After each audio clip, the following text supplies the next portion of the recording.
Hello, everyone. Once again, welcome back to our next session of Media Learnity.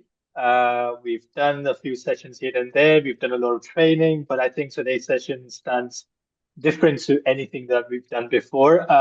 We have today Hector with us, who will be telling us about how to use LinkedIn for journalists. So Hector is joining us from Venezuela. He's a Venezuelan journalist and fact checker, and we were having a random conversation a few days ago, and he suggested this topic, and I picked it up instantly without having a second thought, given how important LinkedIn has become to our lives for networking, for sharing our content, and looking for jobs as well. So I will hand over the floor to Hector.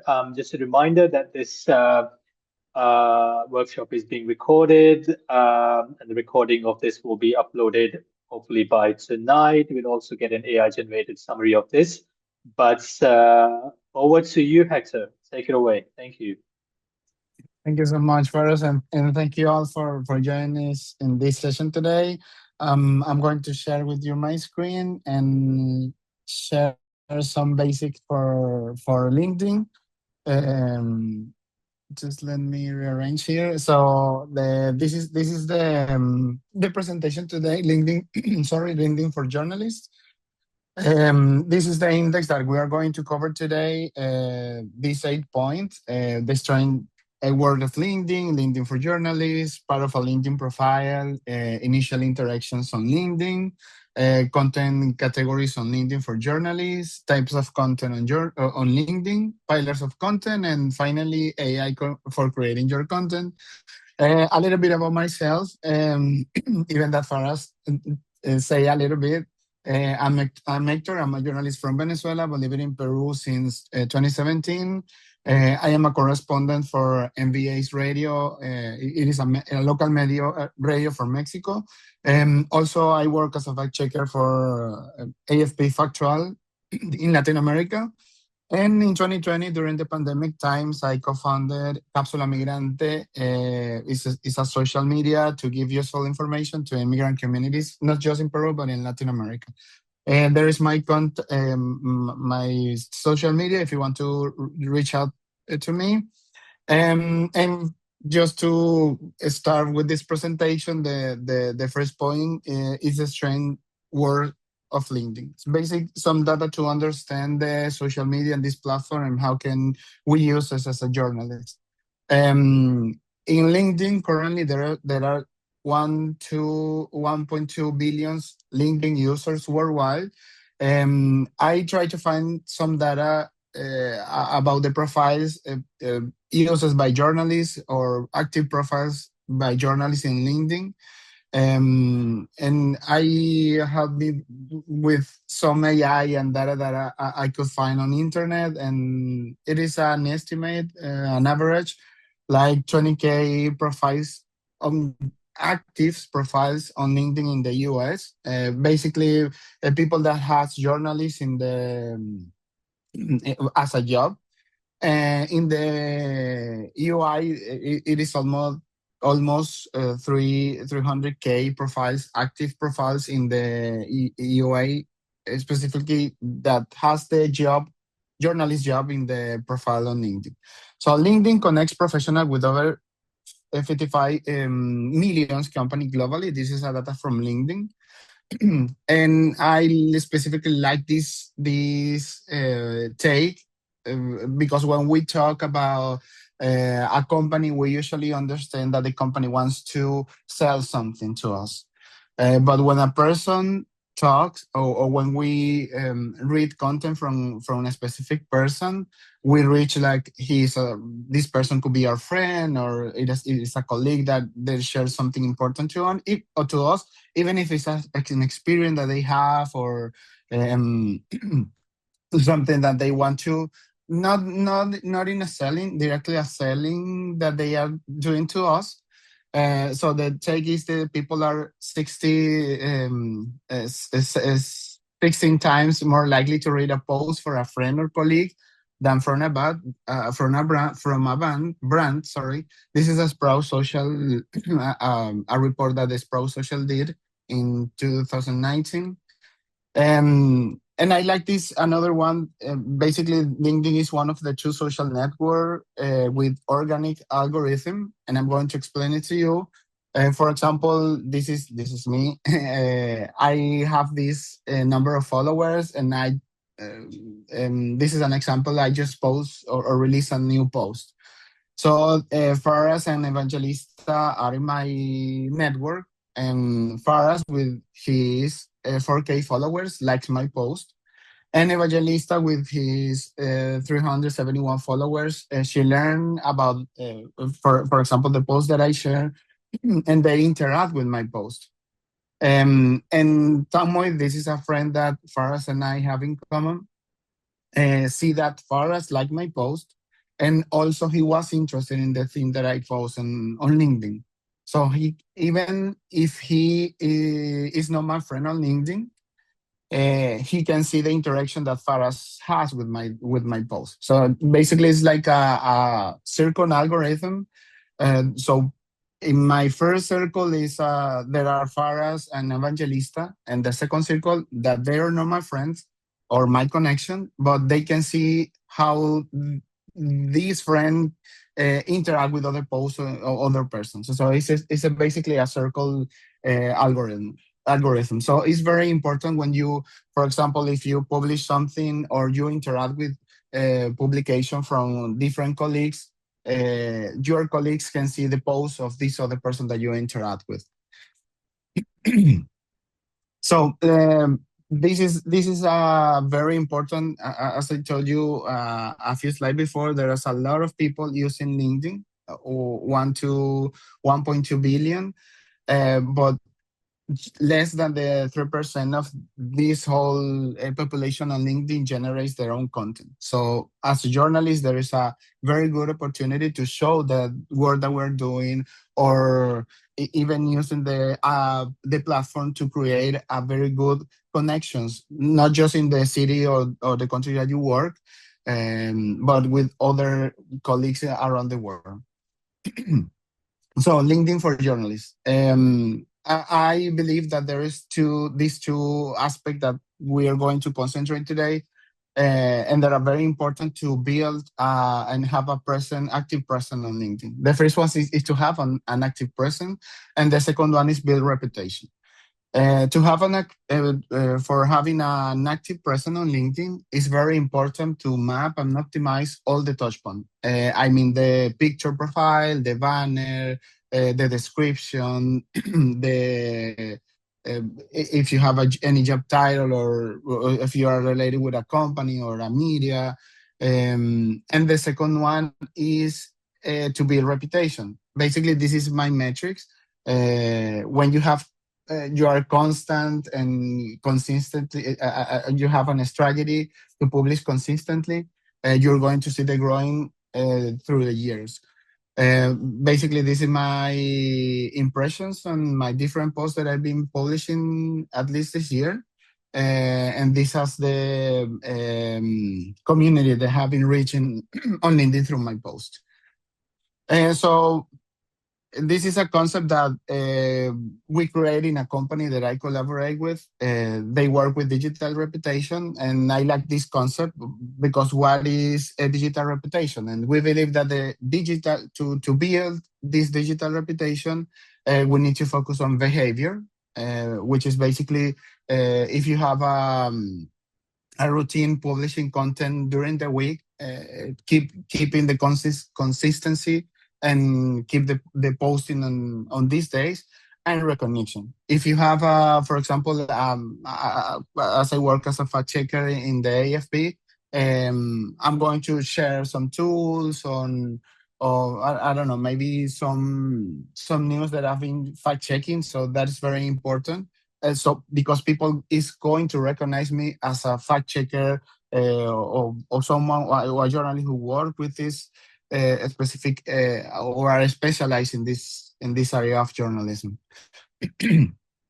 So the parts of a profile on LinkedIn, I'm going to share. This is basically uh, maybe this is going to be basic, but it's very important because this is the first thing that people is going to see us when they reach us in on LinkedIn. So we're going to start in the profile settings.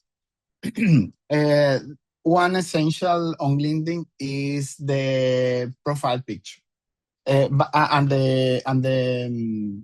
this is the like your username. So by default, LinkedIn assigns you a URL with numbers and letters, so you can edit it to make it cleaner, easier to remember, and easier to share in a signature on your resume.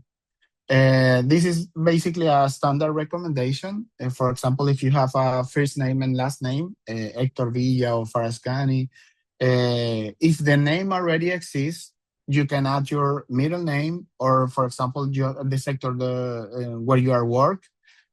For example, Hector Villa fact checker could be an option.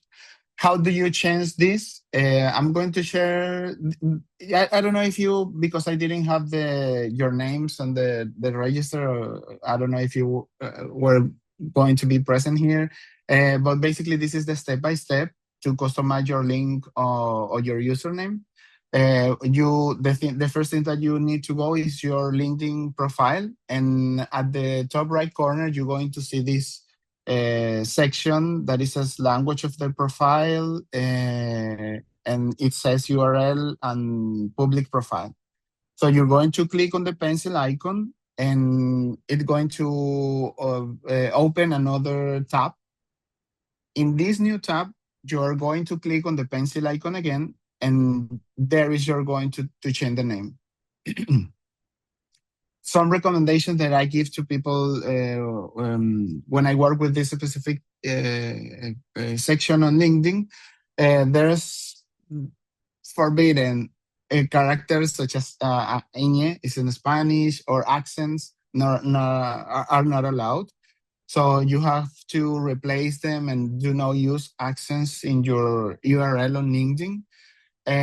In sometimes the platform wouldn't allow to save it if you change the name here, because the name is already taken. So try to use another, for example, your second surname or a nickname, if you like, after your first name. That is the another recommendation. I don't know if you have this aspect optimized. If you don't, if you want to that I share you on LinkedIn, how can I do? Just let me know and I show you in real time that option. And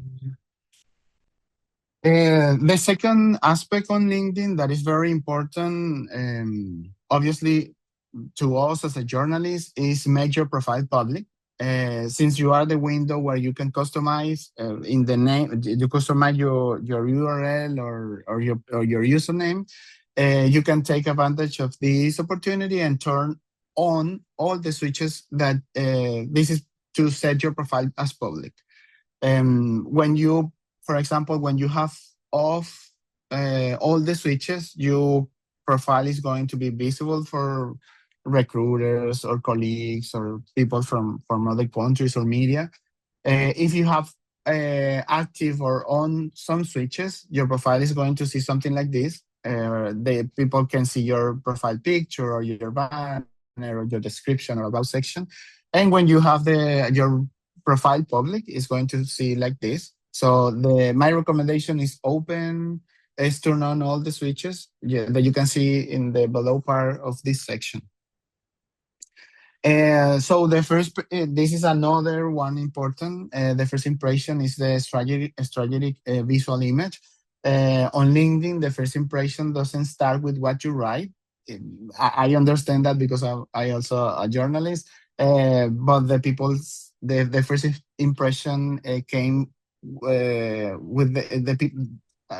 came with the thing that people can see in your profile.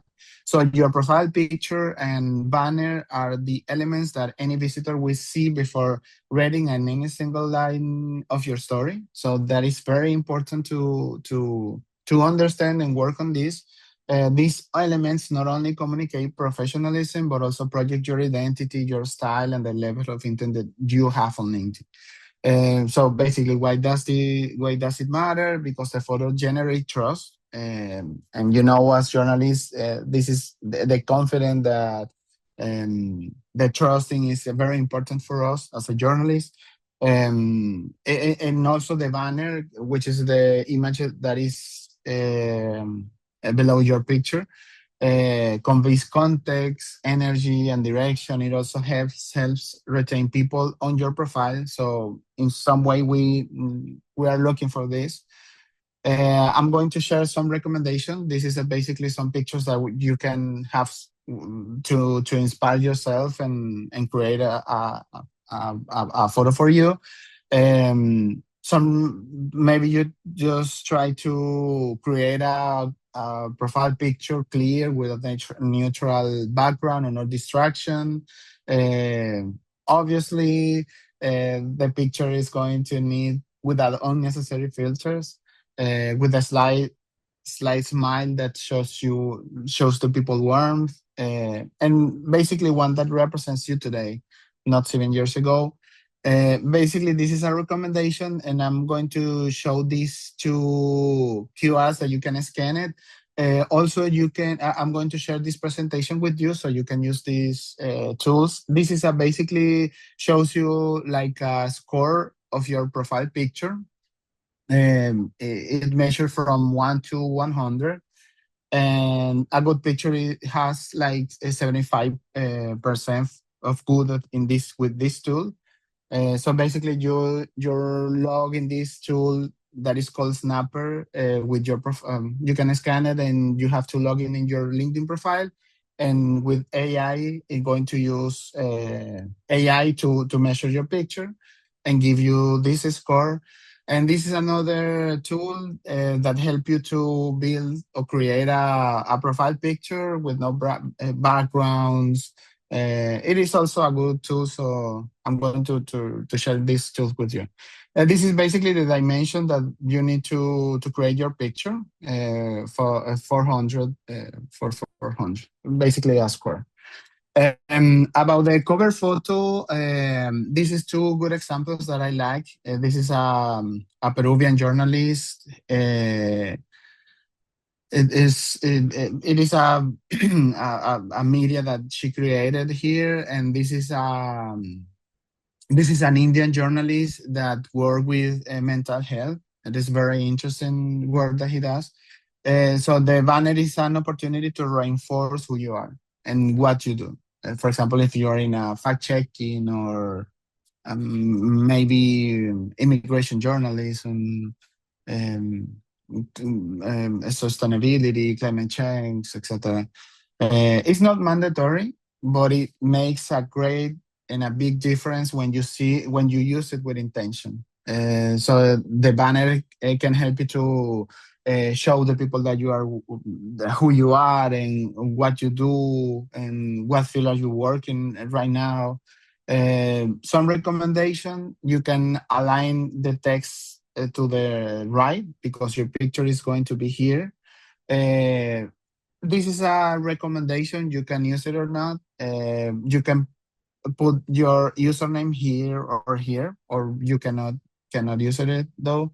You can use images or colors to communicate your identity. Maybe you can work with a, I don't know, blue color or yellow. For example, Tamo uses green and yellow. Is a very interesting combination.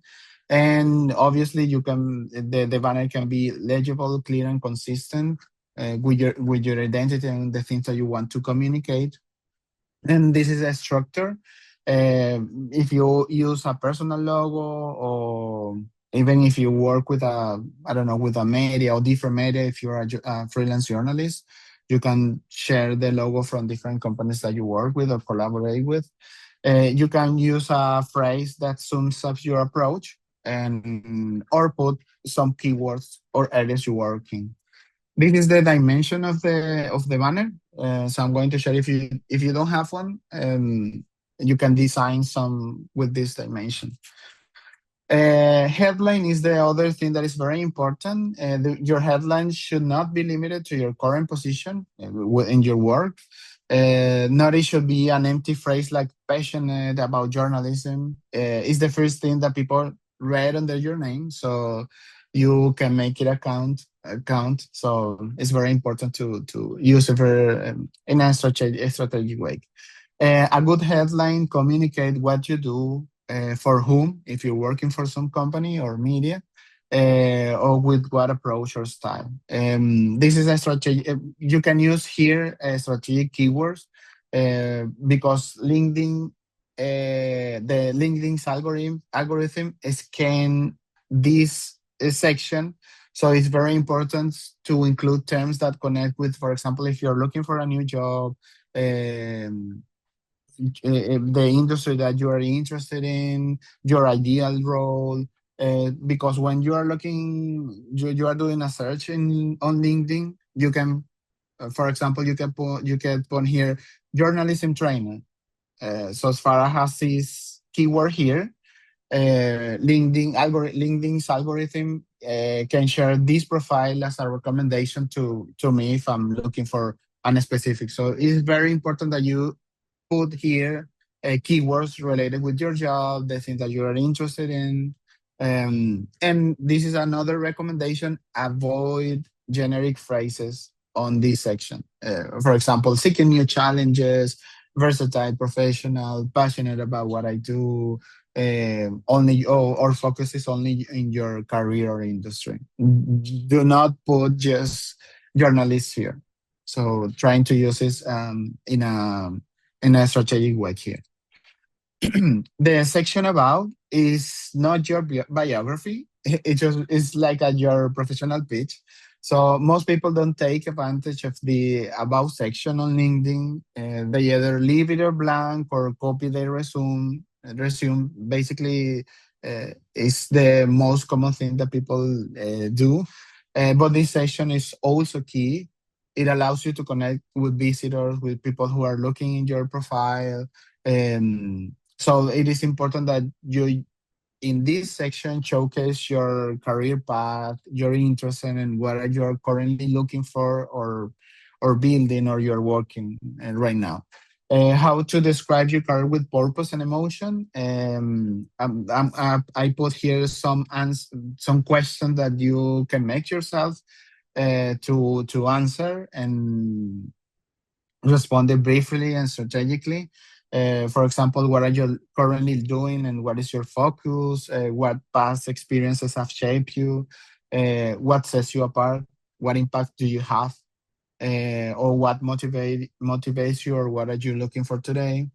And this is an instructor that work with. I'm also work with this instructor. The first one is the introduction. Maybe you can start with a sentence that provide context about who you are today, maybe relevant information, year of experiences, the industry that you have been working with. Do you have a specialty, maybe a master degree? This is the first path when you can add it here. The second section of this structure is the career path. You can, yeah, here you can summarize your professional career in order. It is not necessary to put the whole experiences in word that you have, maybe the most relevant. But you can add it here in a concise manner. Key roles, lessons learned, industries if you have been working in different industries, type of projects that you have work on. Um, One thing that we can avoid here is listing job titles like I do this. You can avoid it. And the last part of the structure is the current approach. Maybe close with a sentence that shows you what are you doing today, or what you are interested in continue to build. You can add your professional perspective style here. Usually people can add for example, their email, or if you work, if you have a channel on Instagram, for example, you can add the link here. Like it's something like a call to action. So people can read here and see the content that you share on LinkedIn, but also connect with you on Instagram too. About the experience, this section is not sure about what you did. Also, you cannot see like it is your resume, your professional resume. People here can see what you achieve and how you tell the story. It's more than your professional experience on LinkedIn. It's more than your job titles. Maybe it is important, but maybe the people are not interested directly in this. So it is an opportunity to demonstrate impact, evolution, and value added when you work in this industry and this company specifically. So the important thing or the thing that matters here is the actions that you made with a difference, right? So as I say, LinkedIn is not a resume. How to talk about results, not just job titles. Is in LinkedIn is very more useful. Show the your real experience here. But there is some question that I put here again: what you did, what you achieve, and how you impact your team, project, or company.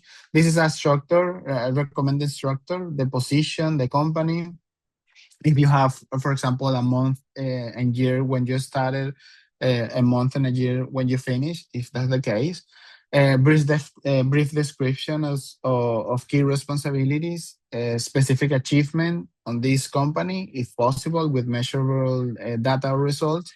And this is an optional description of the company if it's not well known. For example, if you work with a local media, or a very niche media, could be an example. You can add a description of this company. So initial interaction on LinkedIn, as I explained at the beginning about the algorithm of circles, it is a very important to have interaction on LinkedIn, not just to post something and the people interact with it, but take action with my own profile on LinkedIn to create interaction with my connections. This is if we want to grow on LinkedIn, we must be on LinkedIn. And so basically, this is a strategy that I use in my profile. Uh, it took like 10 minutes a day. So you have to make the strategy is 555. For example, 5 connection, 5 likes, 5 comments. So basically, if you maybe you can do it 1 day a week or 10 minutes in a day. What should be more useful for you? So we're going to connect about the connect with 5 people. Let's talk about connection. Maybe you can ask, should I accept all of them? If people can reach your profile and start to add you to their connection, you can have 2 options. The first one is be casual and only accept people with the profile or in the field sector that interests you. For example, if you want to have only journalists in your profile, it is okay if you want that.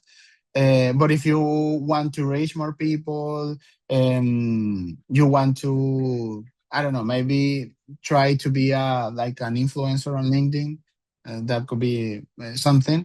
You can have people that maybe are not in the field in the same field as you. You can add it. Is that okay? That is the second option. You can accept everyone to reach more people, but there is a maximum of 30K connections on LinkedIn. But people can be your followers, and there is no limit for their number. The other one is like and comment on 5 posts. Basically, the thing is not just to comment like okay, or an emoji, or just say thank you. No, the idea here is to genuinely comment on people with similar position in your field, or maybe people whom you admire. This is recommendation for this. Don't just comment with emojis or monosyllables. Don't comment just for the sake of commenting. Don't just comment on your friend post. Maybe, as I explained, if Farah interact with my post, or I see that Farah's interact with a post that it was interest for me, um, maybe I can add a comment there too. So this is going to generate conversation on LinkedIn. It will be useful for maybe the people that share the post, or maybe create a connection between those this profile and my profile. So it's very important to comment with intention.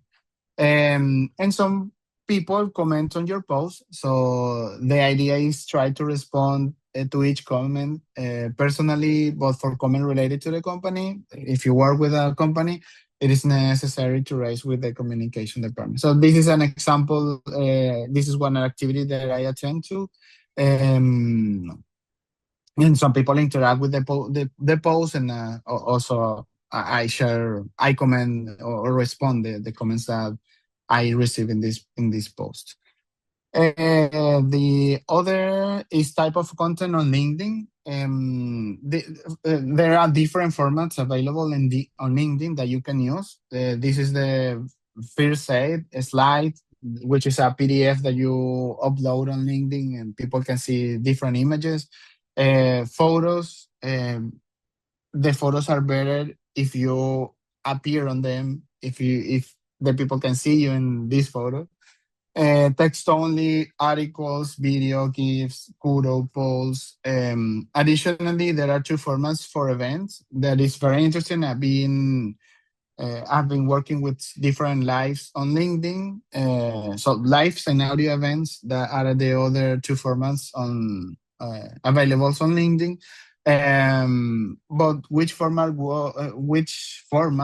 works best? This is a report that Metrical did, and this is the four best format to work on LinkedIn. Slides is the first one. People are really visual, so they used to like this format. Photos, preferably with you in them. So if you can show the job, maybe an activity that you attend to, um, some meeting that you are with your colleagues, that is very, it's more useful a photo that more than in a general photo. Only text in the content or articles, it should be another way. Also, we as a journalist, we can use LinkedIn has this is a tool, and the newsletter. You can create a newsletter on LinkedIn and uses with the newsletter can be monthly, weekly, bi-weekly, so you can create some newsletter to share and on LinkedIn, and maybe share tools. Um, I don't know, maybe something related to your field in journalism. So it's it can be a good strategy to use in your profile. Content pillars on LinkedIn. This is a very helpful strategy for me because sometimes because I've been working with different things in journalism, for example, fact checking as a correspondent, immigration journalism, politics, some different stuff. This helps me to understand and work specific content pillars on LinkedIn because as I say, the digital reputation consists in behavior and recognition. So it's very important to specialize the thing that I would like to people recognize me. So the content pillars helps me a lot.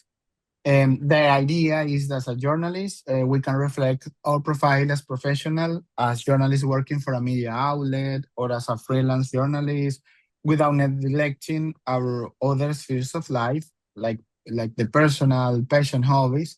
Because at the end of the day, we are journalists, but we are also people. So basically, this is an example. The pillar of content we're going to put in three different circles. The first one is the expertise. The second one is work, and the third one is personal. So we can divide it here. Specific expertise, journalism, work, MBS radio from Mexico, and the third one is personal professional. We can focus on hobbies, passion, backgrounds. I would like to ride my bike here in Peru, or in Lima. So basically, we can share something about this stuff. Uh, Obviously, with a with a having a strategic mind to share the content. But this is a hobby that helped me, for example, with anxiety or when I'm being burned out. Usually, I take my bike and go to for a ride. So basically, this is the specific. I would like to do an activity with you guys. Based on this example, I would like to put on the chat what would be your three spheres. And for example, if you have experience in a specific field on journalism, or if you are working with a media outlet, or if you are independent or a freelance journalism, maybe you can add in the chat. I'm having sent. Yeah. So if you can put something in the chat, trying to think in these pillars of content, how would you be your pillar contents on LinkedIn? If you can add something on the chat, it would be great. Oh, I cannot see the chat.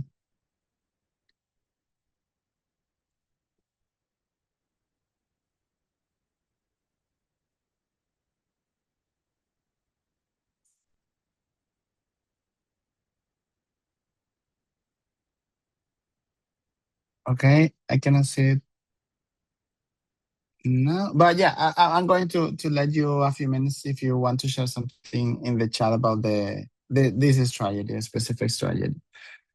So to keep it going, I think this is the final point, I guess. AI for creating your content. How can we leverage AI? Maybe some of you have been using AI during this time. So basically, I've been working with AI for a few months or a long months ago. And basically, we this is a basic instruction that we can share with the AI.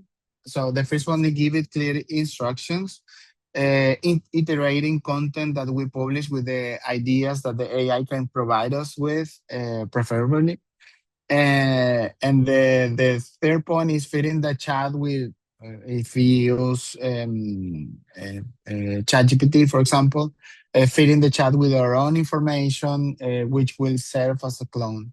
Um, and important, for example, I can copy this post and share with the chat, so they can see my tone of communication, the style that I usually do or usually use with when I write.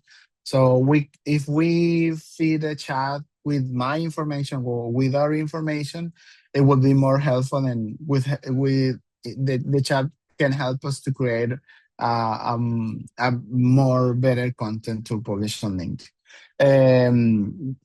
Basically, this is a prompt that I've created for a strategy content creation, about the assignation of a role. This is the role that we are going to assign to the chat. You're a branding and a personal branding specialist. The task that we are going to give to the chat is analyze the style of this document according to the following parameters. Basically, the things that I did here is to copy different posts from my profile, like 7 or 10 posts that I create and post on LinkedIn, and put it in a document, and then upload the document to the ChatGPT. And I'm going to give the specific, with the assignment to the chat. So, for example, the length of the article, the linguistic style, use of the date, symbols, emojis, and other resources. And finally, we give it to the chat a goal. This is a develop a guide with the necessary guidelines for creating new text that fit the style of this example. basically these 10 examples that I shared with the chat. This is the prompt template. As I say, I'm going to share with you this presentation. So you have to copy and paste in your chat if your chat is used. And this is an agent that I created. Basically, it can help you to. Also, you can scan it. It is in ChatGPT. It's an agent that helps you to find resources. For example, if you're looking for if you're doing a research in different field, um, you can write and interact with the chat, and the chat is going to give you useful resources with very valuable information. Also, is going to work with a recent publication, trying to focus not in the old publication. So it's going to be useful. I've been using it for a while too, so it's very interesting. As I say, I'm going to share this presentation with you, so you have this access to this too. So that's my whole presentation. If you have any question, gracias, thank you.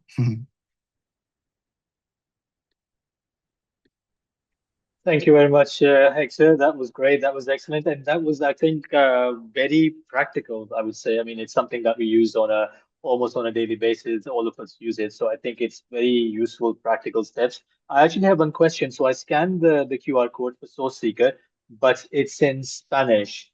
Can it converse in English, or is it just the Spanish version that's Oh, there? let me check that, because I work in English, but just let me check and update the QR. Yeah. Okay, excellent. Thank you. Mhm. Any questions, guys, please feel free to go ahead. Also, if you have to connect with me on LinkedIn, just find me Hector Villaleon, and if you have any doubts or something, you can um, text me a DM in there. So I will be happy to help. I will be happy to help you. X's LinkedIn profile is also on our mentors and trainers page as well on the website, so you can click straight off there. He's listed there as well.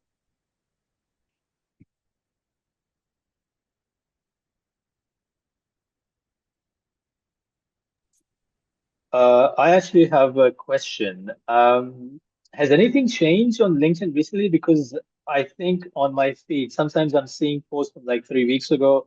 Sometimes I'm seeing posts from 2 days ago. So it's a lot of variety. Is there any way we can uh, calibrate that to see more recent stuff, not something that was done like a month ago or something?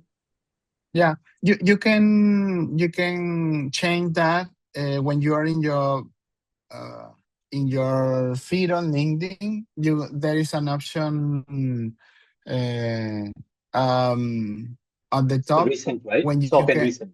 yeah, yeah, principal and recent. And so you can put recent, and it shows you the most recent post. But basically, this work, it showed me, for example, a post for 2 weeks ago that it has been getting some attention from people that are interact with this publication. So even if it is a old publication, if it having a good interaction, it shows you, even if it are 2 weeks ago.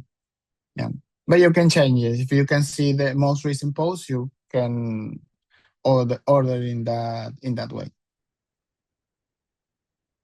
I haven't talked about this, but videos could be.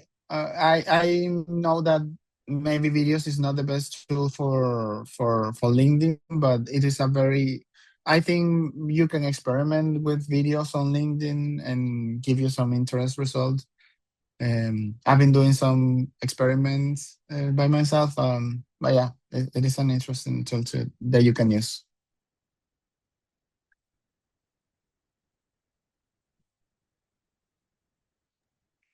I think was Ainam has a oh, comment, no question, but very informative session. Definitely going to update my update on LinkedIn. That's what these sessions are for, to be more discoverable and everything else on top of that. mm. Anything else from anyone? Any questions? I know it's late. For some people, it's very early for it. So on a Saturday morning, it's just 9:15 for you on in that part of the world. Um, Um, no questions. Going one, going twice. Okay. Hector, thank you so much for your time, Thanks. for all your expertise, for this lovely practical presentation. And thank you everyone else who joined in very early, very late. This, like I said, this session was being recorded. We'll upload the video and a summary on our YouTube page by tonight. So, and I will send a message by email and on the WhatsApp community as well. But thanks again, once again, Hector. And thank you for everyone who joined us. Yeah, keep an eye out. We'll be doing some more. Hopefully by next week, we'll have some more courses lined up. Thanks again. Thanks for joining. Take care, everyone. See you soon. Have a good day. Bye. Bye bye.